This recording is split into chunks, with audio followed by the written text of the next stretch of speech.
Folks, it's Fernando doing another video for More Survivalists, and stick around because I'm going to be doing a video on the 5 most common things to fail in bug out bags and survival kits in general. Number 1, over the years, the thing that I've seen fail the most for one reason or another is matches. Ironically enough, given that it's the most basic technology that one can think of in terms of what you have in your different kits, but as reliable as they are, that's only if you keep them away from humidity. If not, then they fall apart quite easily. This is one of those strike anywhere matches that has a little bit of a white tip. They're okay, but they're not as good as these ones. These are my favorite strike anywhere matches, the Swan Vistas. These are not huge, they're not very big. They're just right in terms of how big they are for kits and such, enough so as to be useful, but not overly big, unnecessarily so. And yes, just any surface you can strike them, but you have to keep them away from humidity. Even if you put fingernail paint on them or you wax them, even if you do those things, the best solution that I found over the years is just having a good match box, something like this, plastic, solid, not easily broken.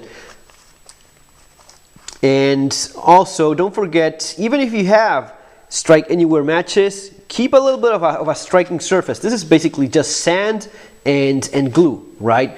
But if you have safety matches, the ones that need the specific surface for striking them, that's even more so important. Keep a strip of the striking surface in there with your matches. If not, and I've seen very nice match boxes that have your striking surface on the outside, or some of those NATO fireproof or windproof matches, I mean, that have the long, actually have one inside here, so let me show it to you.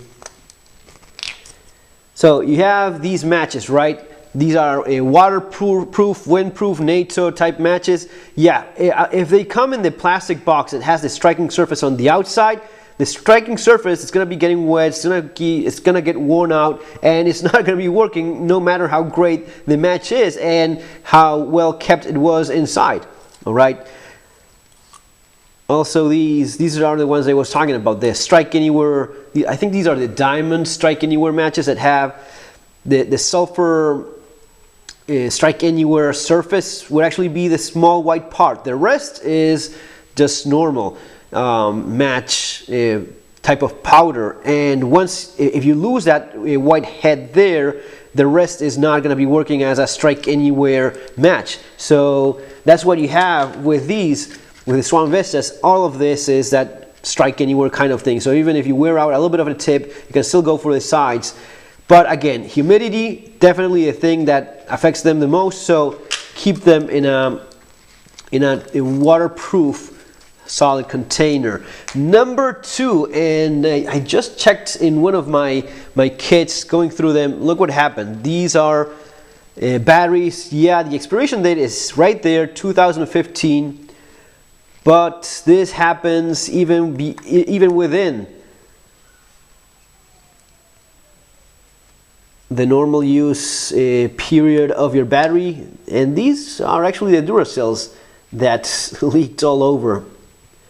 Yes, I think that number 2 as the most common thing that I've seen go bad in kits, different kits, is this: leaking batteries.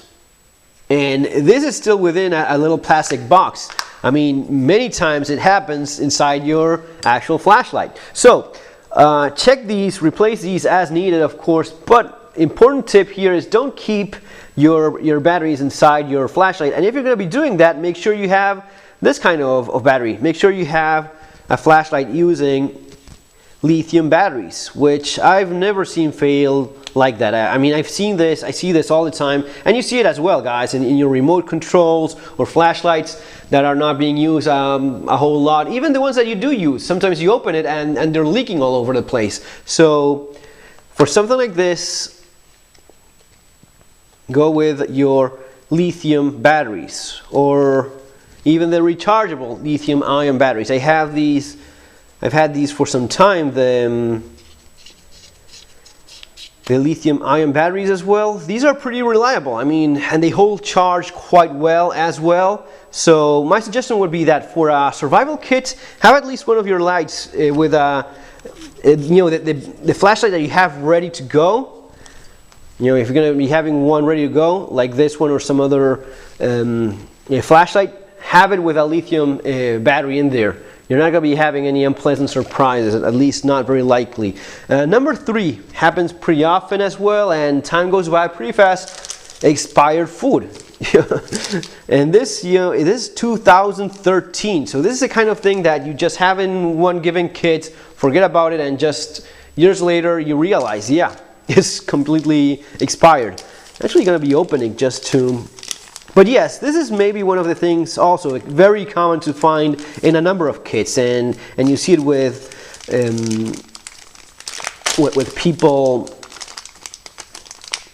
This is actually not very bad, you know, expired in 2013. Looks normal, I'm sure it tastes normal as well. This goes along to show that if you do a little bit of in a colder environment, chocolate holds on quite well. Now I've changed locations. I'm in a warmer region, so this would not be as good of a choice. But in colder climates, chocolate holds on quite well. Even expired one like this from 2013. But again, the kind of thing that you want to be checking in your kits. Number 4, since we're talking about expired stuff, expired medicine. This isn't expired actually, but just so as to illustrate my point, yeah, this is still very good, 2019. But very common in your kits, expired medicine all the time. Sometimes you have a little bit more flexibility and you can get away with a few more months, give or take, but just keep in mind the kind of thing that you want to be checking and keeping up to date. Another thing that I've seen fail quite frequently is these alcohol type wipes or pads. Sometimes you open them and they're completely dry on the inside. Maybe they had a little bit of a leak somewhere, but you're trusting that you have an alcohol wipe somewhere so as to disinfect a wound, and it's completely dry. Happens also, you know what, with your wet wipes for hygiene in your kits. Sometimes those leak as well, and your wet wipe is not wet anymore. It's actually completely dry. Number 5, and this may come maybe a little bit as a surprise, but your fire steel may fail as well. And this has happened to some people. All of a sudden they check on their kits and voila, all of a sudden they say that it's either full of holes or just completely turned to dust. Their fire steel turned to dust, and that's all that's left. There's nothing there to start a fire with. Notice how these two things are very likely to fail, so that's why it's so important to be redundant. That 2 is 1, 3 is 2, 2 is 1, and 1 is none thing. This is especially true in terms of fire starting. What happens is that, of course, these have iron in them, but even more so, the rare earth in them is even more likely to oxidize in contact with oxygen. So the advice is to either keep them as they are, brand new, with that covering paint that they have that's intended specifically for that purpose, so as to avoid oxidation, or at least unintended oxidation, because then you're of course striking it. But if you're using it up, apply a little bit of paint of your own or a little bit of oil, something that protects it from, you know, unintended oxidation. And that's basically it, folks. Just a few tips regarding what's likely to fail in different survival kits. Folks, it's going to be all for now. Remember to subscribe, thumbs up, share. See you on our next video.